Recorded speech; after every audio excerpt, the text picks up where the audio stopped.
Buenos días amigos de Familia Saludable.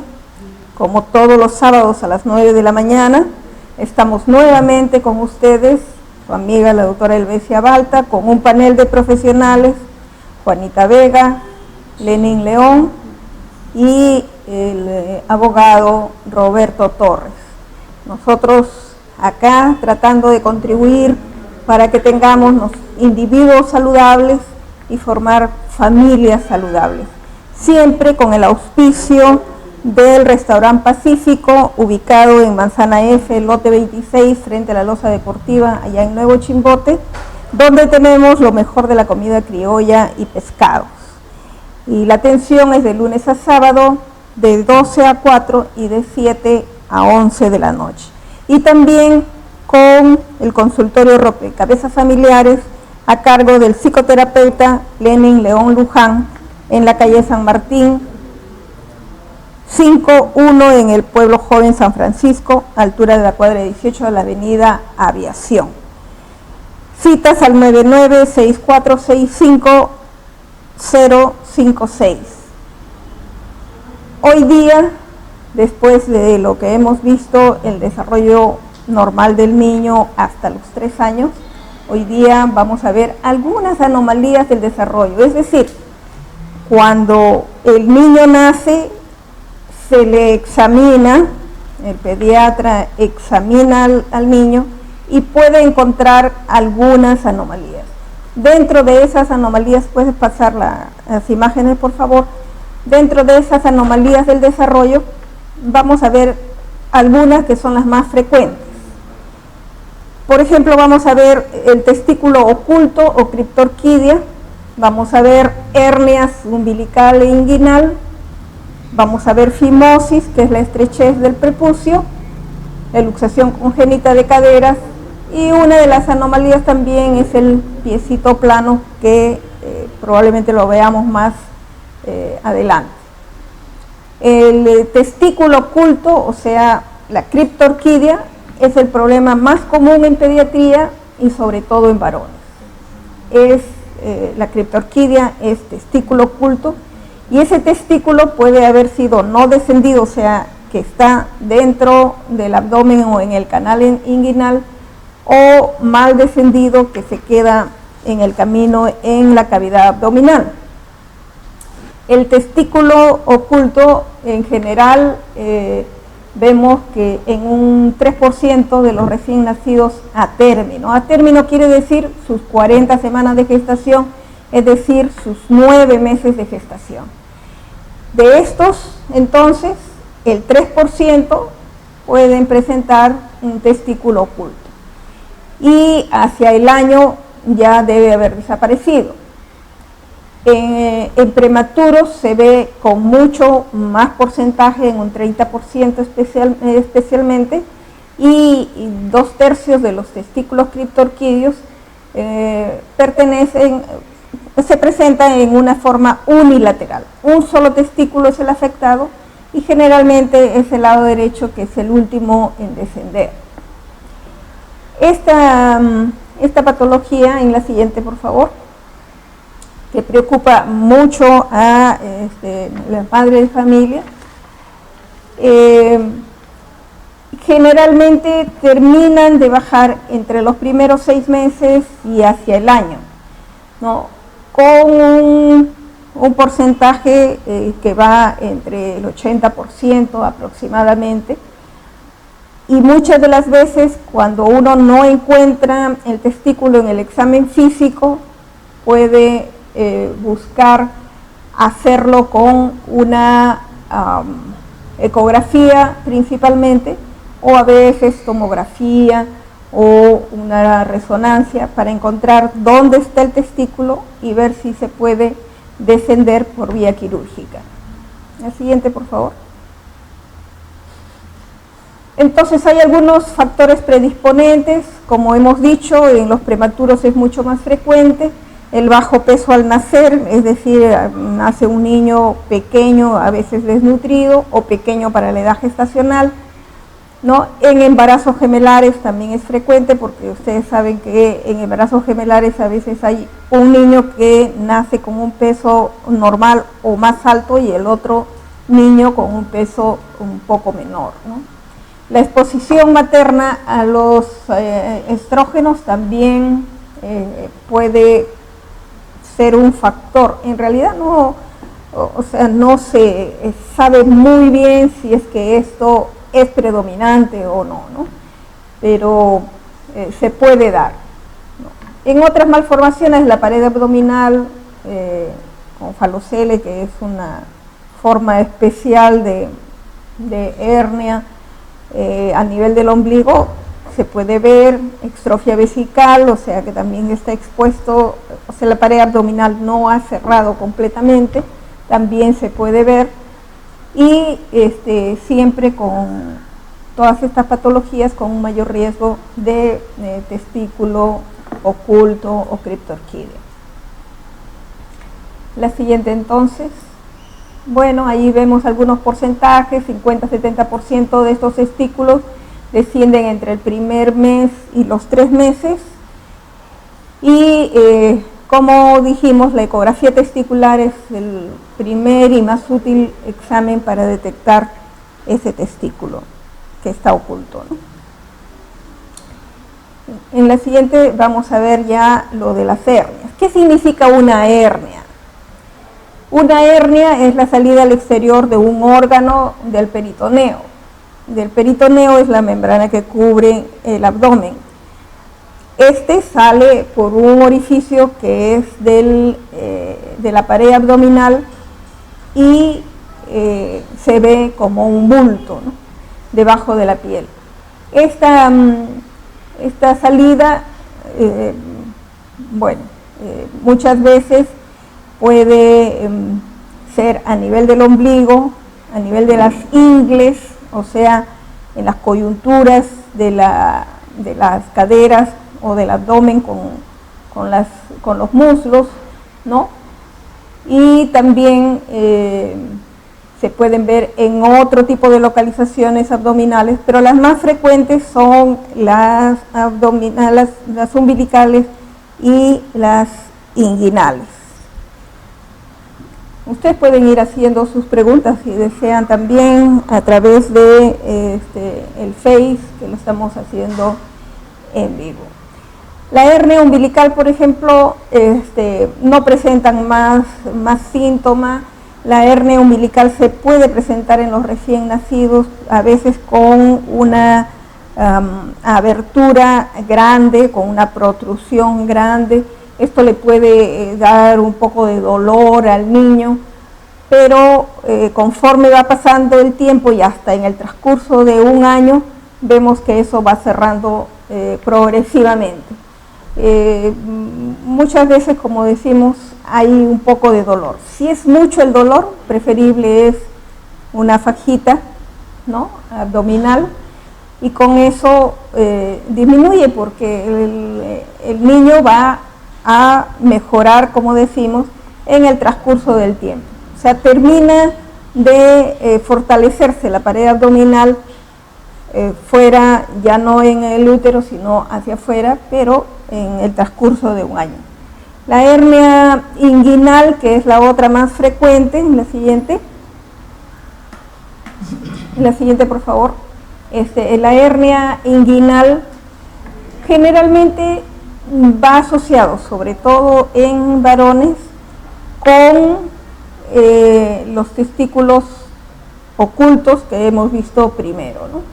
Y es la hinchazón en una zona abdominal y fácilmente reconocible a nivel de las ingles por encima de la coyuntura, digamos, del cruce, ¿no? Muy bien, entonces en los varones puede verse en esa zona, puede llegar hasta la bolsa escrotal, o sea, hasta el testículo, pero en las mujeres se nota que se abulta los labios mayores, o sea, en la vulva misma, ¿no? Y esto aumenta cuando se puja, cuando se hace esfuerzo, al toser, al estornudar, etc. Y en estos casos es mucho más importante hacer una ecografía o también, de acuerdo a la patología, hacerle algunos otros estudios para diagnosticar. La diferencia entre la hernia inguinal y umbilical es que la umbilical nosotros esperamos y eso lo más probable se cierra al 100%. En la inguinal no. En la inguinal nosotros diagnosticamos y prácticamente inmediatamente tenemos que preparar al niño para sala de operación. Es preferible cerrar esa hernia inguinal. A algunos no les da molestias, pero es preferible la cirugía para que no complique posteriormente. La siguiente, por favor. En fimosis, la fimosis, ¿qué cosa es? Es que el prepucio, o sea, la piel que está sobre el pene, no se retrae, no se puede jalar hacia abajo, no aparece en la cabeza del pene. Entonces, esta fimosis que a muchas mamás sobre todo vemos que les preocupa, es normal, digamos, ¿no? Que puede verse hasta en el 95% de los bebés, pero tiende también a ir soltando esa piel que va pegada prácticamente al glande, va soltando en el transcurso del tiempo y antes de los 3 años ya debe desaparecer. Si decimos nosotros que al nacer hay un 95% de niños que tiene presenta esta fimosis, hacia los 3 años tenemos casi un 75-80%. Y el resto termina de formarse, de limpiarse, digamos, de bajar el prepucio cuando ya llega a la adolescencia. Si no llega a la adolescencia o esta fimosis es muy cerrada a los 5 o 6 años, ya hay que pensar en una probable cirugía. Muy bien, creo que todavía tenemos algo más de fimosis. Luxación congénita de cadera. Creo que este temita lo vemos después de una pausa, no sin antes agradecer a nuestros auspiciadores del restaurante Pacífico en la urbanización Pacífico en Nuevo Chimbote, que tiene lo mejor de la comida criolla y pescados. Y al consultorio Rompecabezas Familiares del psicoterapeuta Lenin León Luján, que está a la altura de la cuadra 18 de la avenida Aviación, aquí en Chimbote. Una pausa y seguimos.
Vamos a retomar y vamos a matizar este tema con algunos retrasos también del desarrollo que lo va a exponer la licenciada Juanita Vega, que está ahorita a mi lado. Muy buenos días, televidentes de Familias Saludables, un sábado más compartiendo información con la finalidad de educar y reeducar en salud integral. ¿Sí? Y definitivamente pues buscando una sociedad saludable, ¿no? Bueno, como ustedes saben, pues dentro del desarrollo del niño pues se van a presentar muchas diversas alteraciones, ¿no? O problemas o trastornos. Ya la doctora ha ido mencionando lo que se presenta a nivel físico, ¿no? Y dentro pues también del aspecto psicológico, pues vamos a ver qué en sí es el desarrollo, ¿no? El desarrollo es un proceso continuo y dinámico, ¿sí?, de organización progresiva de funciones biológicas, psicológicas y socioculturales, ¿no?, en compleja interacción, ¿no? Si bien es cierto, el niño cuando está desarrollándose normalmente va a cumplir este proceso integral en donde va a adquirir conocimientos y habilidades, ¿sí? Pero lo que va a diferenciar, en este caso, con otro niño, justamente, y en donde nosotros como padres nos vamos a ir dando cuenta y muchos nos vamos a alarmar de que si se está desarrollando normalmente, porque del otro niñito sí lo hace y es de su misma edad, ¿no? Entonces lo que va de una u otra manera a diferenciar va a ser la rapidez y la calidad con que realice, ¿no es cierto?, cómo va adquiriendo estos conocimientos y cómo va desarrollando, presentándose sus habilidades, ¿sí? Vamos con la diapositiva, por favor. Entonces, como les decía, la secuencia va a ser similar para todos los niños, ¿sí?, en cuanto a que se presente una conducta de manera favorable, ¿no?, pero va a variar en su rapidez y calidad, ¿no? Esto va a depender de múltiples factores, ¿no?, como por ejemplo el grado de madurez que pueda presentar el niño, y ahí pues vamos a tener en cuenta la estimulación que recibió del medio ambiente de su familia, que es muy importante. Sabemos de que de 0 a 3 años es muy importante desarrollar todos estos aspectos afectivo, social, cognitivo, ¿sí?, para que son físico, hablando de psicomotricidad, ¿no?, para que este niño pueda desarrollarse adecuadamente, ¿no? Muchos de los padres, ¿no?, se alarman y dicen, pero mi hijo, por ejemplo, él no salta, ¿no?, con un pie, ¿y cómo ya lo hace el otro niño?, ¿no? Entonces, y nos alarmamos y decimos, sí, pues ya tiene un trastorno, un problema, ¿no?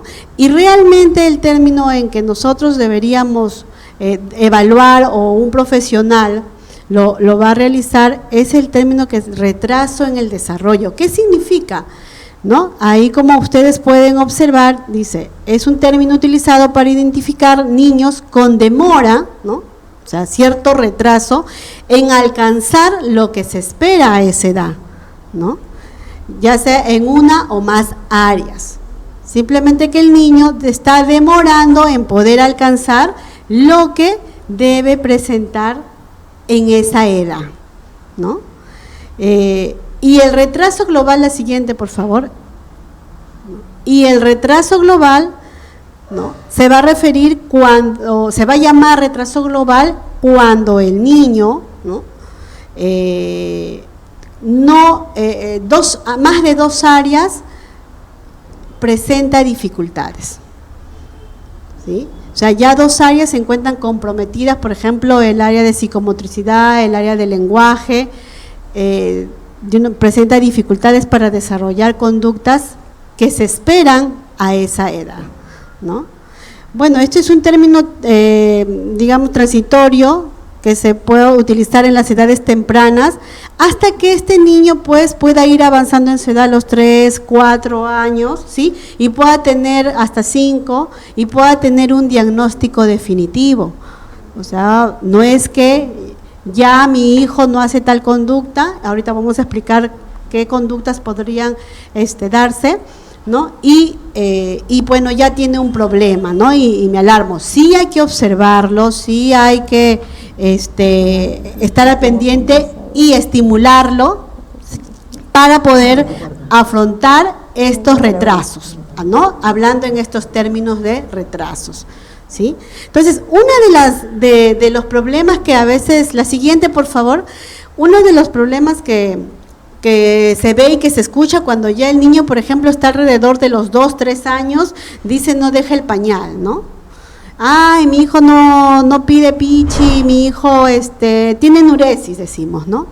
Y cuando tenemos que saber, pues, que para diagnosticar a este niño con un trastorno de enuresis, pues, es a partir de los 4 o 5 años, ¿no? Entonces, la enuresis viene a ser la emisión repetida e involuntaria de orina normal en niños menores de 4 años y en los de mayor edad constituye ya un trastorno denominado enuresis, ¿no? Pero muchas veces el niño, bueno, pues dice, sí, pero ya era a los 2 años, 2 años y medio, ya había aprendido, ya estaba controlando sus esfínteres, ¿no?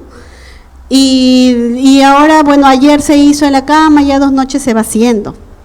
Entonces los niños, antes de los 5 años, muchas veces puede ocurrir que exista ciertos, lo que vamos a llamar entre comillas, ¿no? Accidentes, que están relacionados, o que son habituales y que están relacionados, pues, al nerviosismo, al cansancio, a la concentración. Muchas veces están jugando y por jugar no piden, ¿no? Y le ganó, mojaron la trucita, o ya justo, ya quieren estar en la última espera de que ya viene la orina y mamá, pichi, y ya cuando llega, ya le ganó, pues también, ¿no? Y muchas veces uno se altera, molesta, ¿no? Cosas que no se deben de hacer.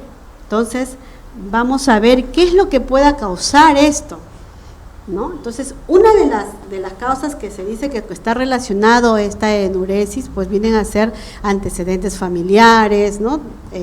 Alteraciones de los mecanismos del despertar, capacidad vesical funcional disminuida, retraso madurativo del niño, pero en el aspecto psicológico, pues vamos a tener en cuenta mucho los antecedentes familiares o qué está pasando en la familia. Muchas veces todo tipo de conducta, ¿sí? En el cual el niño, o mejor dicho, el desarrollo en sí, que se da desde la concepción hasta la madurez, va a estar relacionado, ¿sí?, con el desarrollo del sistema nervioso.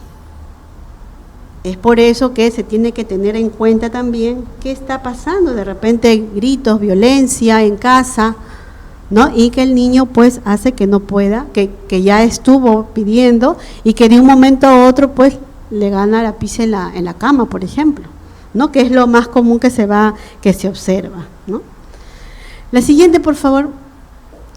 También pueden ustedes observar ahí que entre los 12 y 18 meses hay un control incipiente. Es como el niño se va desarrollando, ¿no? Para que ustedes tengan un poco de información. De los 12 a los 18 meses hay un control incipiente, dice, los intervalos entre micción y micción se hacen más largos por la capacidad de la vejiga, se va estableciendo el nexo entre la corteza cerebral y los centros medulares. O sea que a partir de 1 año, pues ese niño ya los tiempos en que va a ser el pichi en el pañal van a ser más largos, no como bebé, no menos de esta menor de 1 año, ¿no? En la siguiente, por ejemplo, ya alrededor de los 18 meses, ¿sí? Se dice que ya comienza el control voluntario, ¿no?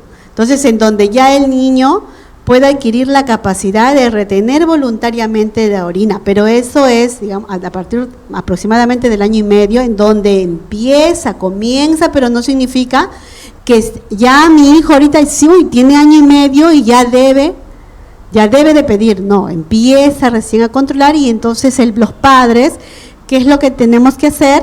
Pues empezar a ir enseñándole, educándole a este niño, o empezar a conocer los tiempos en el que va, ¿no es cierto?, o presenta esta orina, cuánto se demora de un tiempo a otro, o la presentación de una a otra, ¿no? Para ir sabiendo más o menos sus horarios, ¿no? Y poder hacerle un seguimiento y poder pues también nosotros ir recordándole, ¿no? El niño dice puede ahora elegir durante el día, dentro de ciertos límites, el momento y lugar para orinar, ¿no? Ahí, por ejemplo, ya a esa edad ya el niño tiene que ustedes tener, por ejemplo, el uso del vacín, ¿no? Ahora, ¿cómo no? Mi hijo no se quiere sentar, pues bueno, pues hay que acondicionarle un espacio de los servicios higiénicos que se utiliza, acondicionarlo, su vacín, algunos dibujitos, figuritas, ¿no? En que le estimule al niño, porque también otro de ellos es la estimulación visual, para que pueda él acercarse, ¿no? Ir acercándose poco a poco, ¿sí? Le decía hace un momento pues que todo tiene que ver con la parte del aspecto psicológico, lo que pasa en la familia, ¿no? Entonces, existen muchas teorías en que van a explicar este tipo de conductas, ¿no? Y una de ellas, por ejemplo, nos señala pues que entre los 7 meses a 2 años, ¿no? Muchas veces no se ha establecido bien el vínculo con la madre, ¿sí? Y entonces el niño moja representativamente la cama en rechazo, ¿no? Hacia a que el niño ya no es cobijado como bebé, ¿no? Por eso hemos ido nosotros repitiendo desde los primeros programas que el afecto, ¿no? El hecho de cuando uno recién lo tiene en los brazos durante la lactancia materna, la mirada, el hablarle, porque ellos van entendiendo, entonces es muy importante porque todo eso es un proceso, paso a paso vamos construyendo lo que queremos con nuestros hijos, y lo más importante es justo esto, ¿no? El hecho de que sepamos qué debe de presentar mi hijo en a estas edades, ¿no? Entonces, ¿qué cosa vamos a hacer si en caso queremos, bueno, a esta edad entre 0 a 3 años, como ya les he dicho, no va a tener un trastorno ni un problema, porque el diagnóstico todavía va a ser posterior de los 4 o 5 años, ¿no? Y la mayoría de problemas o conductas inadecuadas que podamos observar para que tenga un diagnóstico definitivo, pues se van a dar alrededor de ese tiempo. Entonces, una de las cosas que podemos hacer, quizás estimularle, lo primero es en restringirle líquido antes de irse a dormir, lo que comúnmente siempre escuchamos o hacemos, ¿no? Y si quizás no lo ha hecho, si había orinado, bueno, pues porque se entretuvo en un juego, ¿no? Hay que estimularlo con estímulos como caritas felices, estrellitas, ¿no? Porque eso les gusta a los niños a esa edad, ¿sí? La siguiente, por favor. Entonces, hay que tener medidas conductuales en este niño, ¿no? O sea, lo que les he dicho, ¿no? De controlarle los líquidos antes de dormir, y hay que darle unas recompensas. Si es cuando por juego es durante el día, entonces hay que también tener pues una lámina en la pared, ¿no? Y poner tal día y ponerle caritas felices cada vez que este niño, o estrellitas o un dibujo que a él le guste, cada vez que este niño pues ya no lo hace, ¿no? La siguiente, ¿qué más hacer, no? Dice, aunque las medidas conductuales, dice ahí, pueden emplearse desde los 5 años, ¿sí? Los niños responden mejor a partir de los 7 y 8 años, por eso, les vuelvo a repetir, más que todo es preocuparnos cómo yo estoy enseñándole a mi hijo a que aprenda a controlar esos esfínteres o a pedir pichi, ¿no? Otro, lo que le he hecho la terapia vincular, que viene a ser el vínculo que se establece con la madre, ¿no? Y con el padre también, ¿no? Otro de qué cosa podemos hacer es, no se ha de intentar ningún tratamiento si el niño y su familia no colaboran, ¿no? Bueno, eso es en caso cuando el niño, por ejemplo, ya tiene 4, 5 años, 6 y lo hace, y a veces le decimos, ¿no? Mire, usted trate de despertarlo, ¿no? Y a veces los padres, bueno, pues buscamos la facilidad, nos quedamos dormidos y no hacemos un control adecuado de un tratamiento conductual, ¿no? La siguiente, por favor. Y lo otro que es importante, si es que yo quiero que mi hijo, pues, que aprenda a controlar muy bien los esfínteres, pues hay que resolver esos problemas o presiones sociales y familiares que se van presentando en casa, ¿sí? Bueno, entonces… Juanita, también al respecto, si es que no tenemos las estrellitas, también podemos decirle, aunque sea con nuestra voz, qué lindo, qué bueno que haces, ahora no te has orinado, ¿no? Que ya puedes regular, etcétera. Exacto, o sea, estos son los refuerzos verbales, los estímulos, ¿no? Los estímulos o reforzadores verbales, ¿no? Que eso definitivamente, como dice la doctora, es mucho más muy bien recibido por el niño porque escucha la voz de la madre. Besos, el tono, ¿no es cierto? El tono de voz, la expresión de cómo la madre lo dice, pues es muy importante, ¿no? Y el otro son el afecto, ¿no? A través de los besos, abrazos, caricias, preguntarle, ¿no? Si qué siente, cómo se siente o qué pasa, ¿no? ¿Qué pasó? ¿No? Claro, entonces el niño también se siente frustrado cuando no puede es como, por ejemplo, si seca. vamos a lo que usted presentaba, ¿no, doctora? Las alteraciones o malformaciones que presenta el niño, como las hernias, al decirle a la madre, si el doctor le dice, pues, mire señora, su hijo tiene una hernia y no le explica, la madre se queda con la duda, ¿y qué será? No me ha dicho, y ella no puede hacer nada, ¿no? Entonces imagínense a un niño en que, ¿por qué te orinas? Y te has orinado, pero no le explicas qué significa y qué debe hacer. Entonces ese niño también se va a sentir frustrado y pues definitivamente no va a aprender lo que uno quiere, ¿no? Entonces, y siempre hay que nosotros tener en cuenta como adulto que queremos conseguir una conducta que el niño pues debe ir logrando a partir de esa edad, pero no es que yo tenga que imponer lo que yo quiero que haga de tal forma, ¿no? Porque eso también pues al niño le va a frustrar más, ¿sí? Uh-huh. Bueno, entonces vamos a un corte comercial y retornamos. ¿Sí?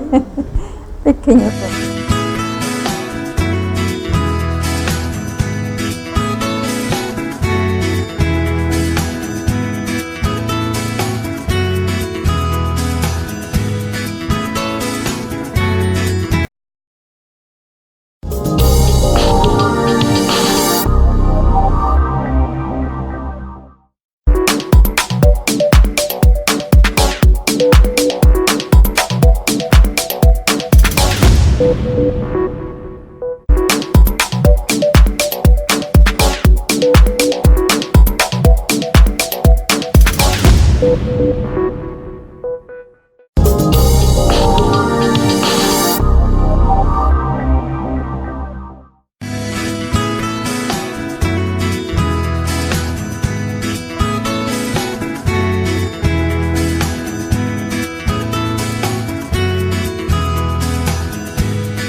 Volvemos entonces con un problema, es serio, es un problema de la luxación congénita de cadera.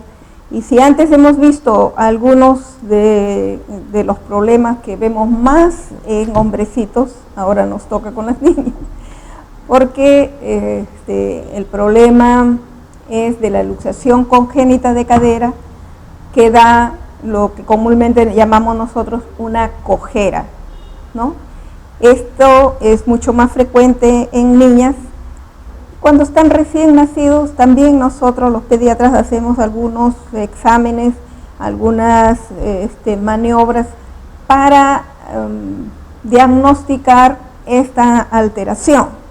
Y con este diagnóstico podemos hacer el seguimiento, podemos hacer tempranamente algunos tratamientos y también tenemos que hacer el seguimiento cuando parece que todo está normal al recién nacido, a los 3 meses, a los 6 meses o a los 8 meses, ¿no? Sí puedes pasar la primera diapositiva. Ya, la luxación congénita. ¿Cuál es la articulación de la cadera? La articulación está formada por la cabeza femoral de los muslos, digamos, ¿no? Y un acetábulo que está en la cavidad de la cadera, del hueso de la cadera, el ilíaco. Allí se encaja la cabeza femoral y gira, ¿no? Cuando hay algunos problemas pueden afectar este desarrollo de la cabeza femoral del bebé. ¿Quiénes tienen más posibilidades? Ya dijimos las niñas, ¿no? Más posibilidades. También cuando hombre o mujer vienen de nalgas, es decir, en una posición podálica, que es lo que decimos, que últimamente lo que se hace más es ir a las cesáreas. O sea, si viene algún paciente que viene de cesárea, hay que preguntar si el parto venía de nalgas, ¿no? Y también cuando el abdomen es muy pequeño y con antecedentes familiares de este problema, ¿no? En muchos casos no se conoce muy bien y ahorita se está dando bastante importancia a esta luxación congénita de la cadera que puede desencadenar en los problemas que estamos tratando de evitar, que son los emocionales, los psicológicos, para que no se sientan disminuidos, no se sientan menos, y entonces se está dando mucha importancia para corregir, porque todo esto se puede corregir. La siguiente. Entonces se puede notar. Al comienzo puedes no notar nada. Después del nacimiento se hace la prueba, se puede ver que hay una asimetría de los pliegues que normalmente están a nivel de los muslos, se ve que están asimétricos, uno está más arriba, el otro más abajo, y si uno da vuelta al niño, lo pone boca abajo, también se puede ver que los pliegues a nivel de las nalgas podrían tener algunas asimetrías. En la siguiente, por favor. Cuando ya están más grandecitos, por ejemplo, lógicamente vamos a ver nosotros la siguiente. Vamos a ver que puede cojear o de repente tiene un gateo un poco sui generis, irregular, ¿no? Si nosotros escuchamos un crujido, que es lo que también muchas mamás dicen, ¿les suena? ¿Les suena?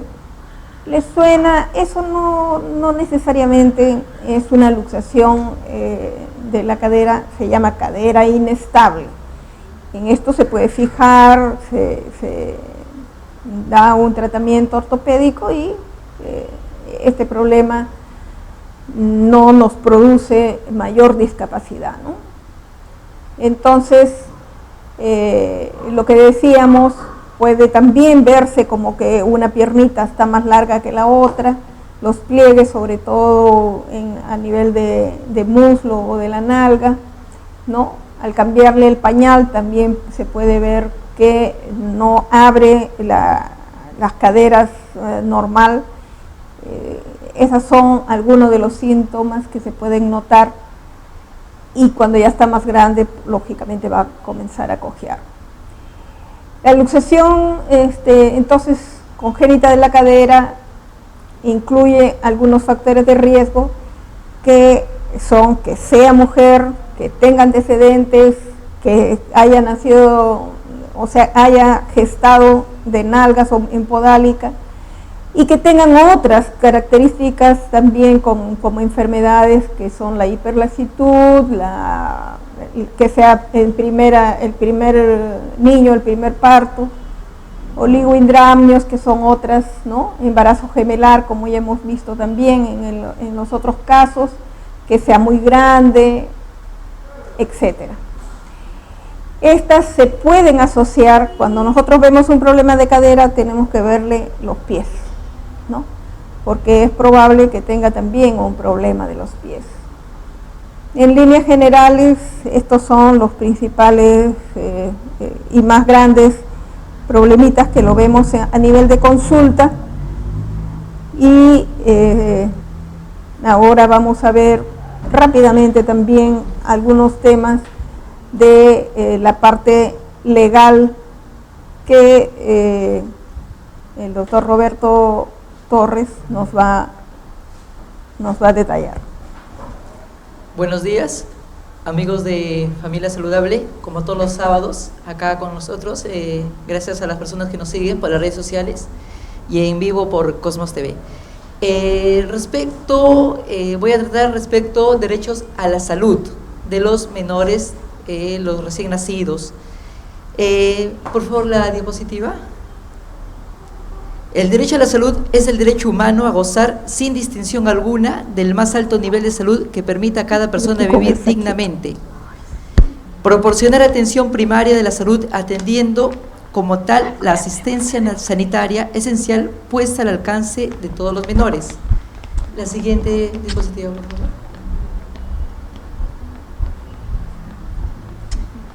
La lactancia materna es un derecho fundamental para la salud de los niños y la lactancia materna es el alimento más esencial, más nutritivo que una madre puede proporcionar a su recién nacido, a su niño. Por lo que existe un decreto supremo donde se exhorta a toda entidad pública o privada que se generen, que tengan como una necesidad un lactario. Toda empresa que tenga como trabajadoras mujeres en edad fértil, esto viene a ser mujeres que tengan entre 15 a 49 años, se les exige que tengan su lactario adecuado para que puedan conservar la leche y para que las madres puedan dar de lactar a su menor hijo. Eso podemos decir que es un derecho de la madre, así como tiene derecho de trabajar en condiciones óptimas, también tiene derecho a poder generar, a poder acercarse a su menor y dar de lactar. Existe la resolución ministerial 240-2000 que declara la cuarta semana de agosto como Día de la Lactancia Materna en el Perú.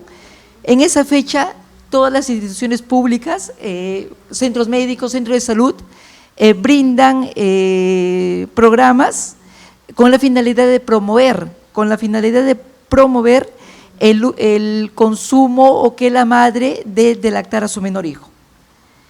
Como un dato referencial, una encuesta demográfica del año 2017, comparando con el del año 2018, finales del año 2018, brinda como en el año 2017 el 74.6% y en el primer semestre del año 2018 el 81.3%.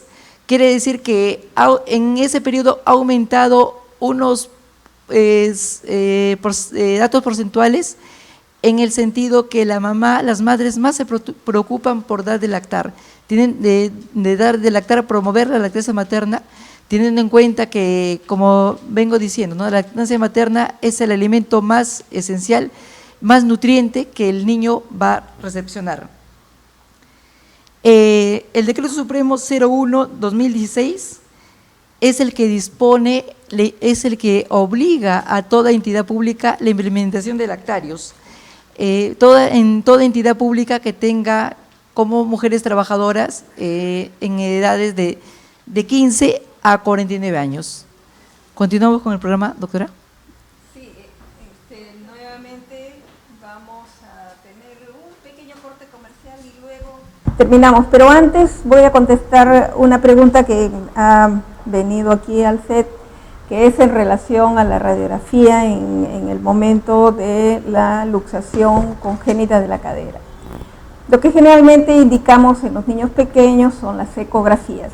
Pero primero, antes de la ecografía, como hemos dicho, es el examen físico por el especialista médico pediatra que hace las maniobras respectivas, que valora los riesgos, cuántos son los riesgos, las posibilidades de tener una luxación congénita de cadera y el tratamiento que se le va a dar, ¿no?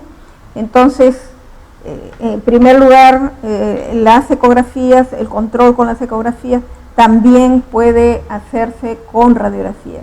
Y no es necesario hacer a cada rato radiografías, salvo que esté en tratamiento, ¿no? Pero no es necesario hacer a cada rato radiografías, pero sí hacerle el control físico primero y luego puede hacerse con ecografías para darle su tratamiento. Un pequeñísimo corte y regresamos a nuestro programa Familia Saludable para usted que nos está escuchando y tiene interés en tener una familia saludable.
Bien, ya estamos nuevamente con usted y respondiendo a algunas preguntas del público que nos están escuchando, viendo y ojalá aprendiendo bastante de lo que le podemos dar nosotros como profesionales en los distintos campos.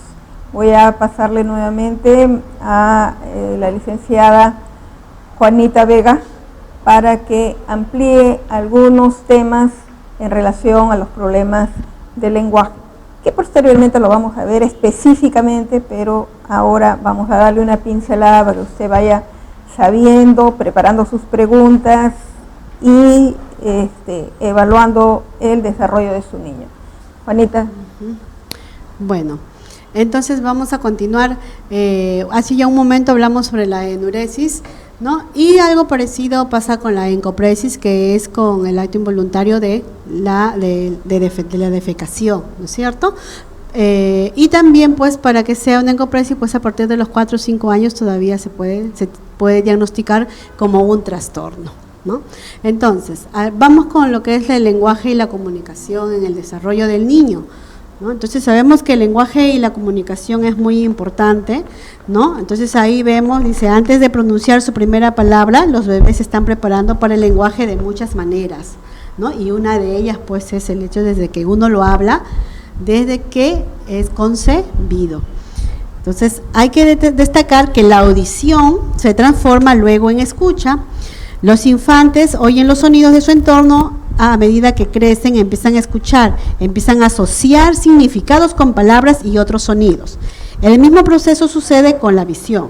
Los infantes ven los objetos de su entorno, a medida que van madurando, construyen una comprensión de las cosas que los rodea y que ven de manera que la visión se constituye en una ventana para entrar al mundo, ¿no? Entonces, un aspecto importante es que el infante, ¿no?, empieza su proceso rápido de desarrollo, ¿no? La siguiente, por favor, de las habilidades lingüísticas y comunicativas antes de nacer, ¿no es cierto? Desde la audición, se transforma en escucha. El mismo proceso sucede con la visión, lo que ya les he comentado, ¿no? La siguiente, por favor.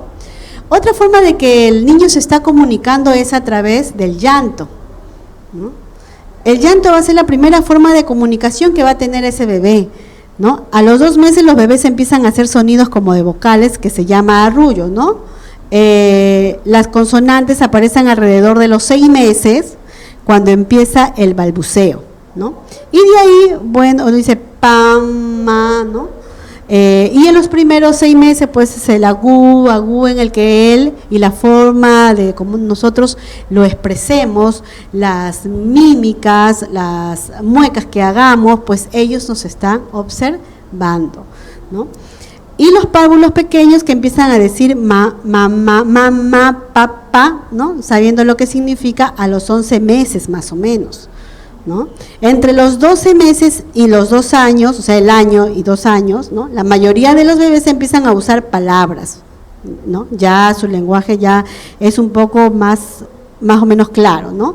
Esta progresión de habilidades del habla es muy rápida cuando los niños ya cumplen 3 años, ya pues entre los 2 y 3 sabemos que los 2 años pues es una edad, como muchos a veces lo llamamos un poco difícil, el niño está en todo, desarrollando su psicomotricidad a full, ¿no? Estimulación física, el correr, el saltar, es muy importante, ¿no? Porque eso también va a ayudarle a crecer. Y detrás de todo ello está pues la buena alimentación, que ya también hemos tenido un programa sobre las loncheras saludables, en los cuales, que es la edad en que el niño también va al jardín, ¿no es cierto?, al kinder, ¿no? Entonces, las siguientes, por favor, ¿no? Entonces, la siguiente, la que sigue, ¿sí? La que sigue, ¿no? Entonces, ahí, entonces, si bien es cierto, pues ya más adelante vamos a tocar específicamente un programa sobre los trastornos del lenguaje, yo les voy a mencionar, ¿no? Por ejemplo, dentro de las alteraciones en la articulación está la dislalia, la disartia, la disglosia, ¿no? También dentro de las alteraciones de la fluidez vamos a encontrar la disfemia, dentro de las alteraciones de la adquisición, la disfasia, y así, ¿no? Y dentro del trastorno de comunicación también el mutismo selectivo, por ejemplo, ¿no?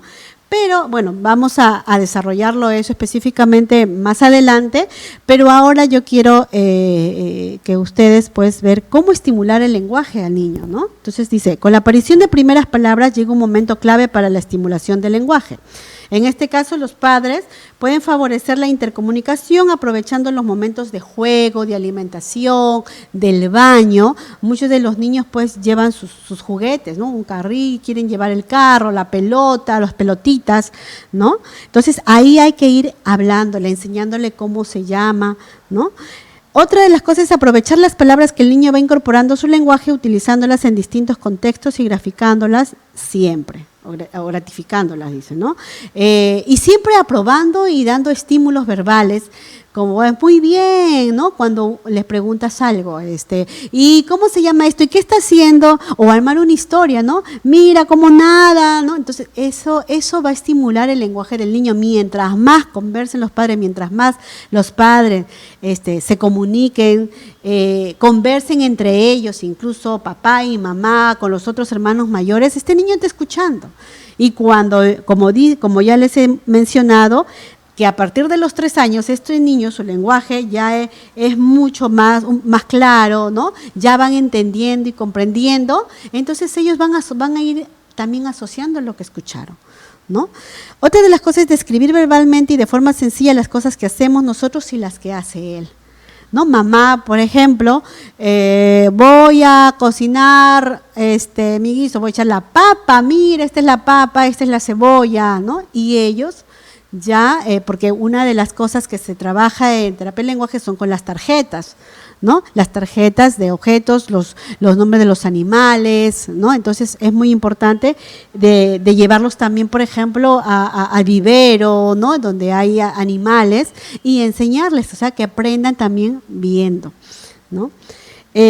Jugar a realizar movimientos con la boca, la lengua, a soplar, a fruncir los labios, dar besitos, ¿no? esos son ejercicios que se deben de practicar para que este niño pues aprenda a articular y aprenda a emitir pues el sonido de las letras en este caso, ¿no? Cuando va avanzando en edad, ¿no? No olvidemos que hablar se aprende hablando. ¿Qué significa eso? Hable con su hijo, ¿no? Entonces, toda la estimulación va a depender de cuánto nosotros conversamos. Hay familias en que no conversan muchas veces. O no es porque no quieran conversar, sino también porque llegan tarde y el niño ya está dormido. Y a veces se tiene a alguien que pueda cuidarlo, pero no hemos evaluado a ver si esta persona que nos apoya en el cuidado de mi hijo, pues también conversa. Y en todo caso, si es que pues no tenemos otra persona más que lo apoye y es la única y bueno, es un poco parca, no se comunica de manera adecuada, pues hay que dejarle indicado en una pizarrita, en una hojita, ¿no? O enseñarle qué es lo que debe ir haciendo con mi hijo durante las horas que está con él, ¿no? También vemos la estimulación audiovisual, dice, ¿no? La siguiente, por favor. Dice utilización de juguetes musicales, ¿no? Ahora pues hay juguetes de sonidos de animales, ¿no?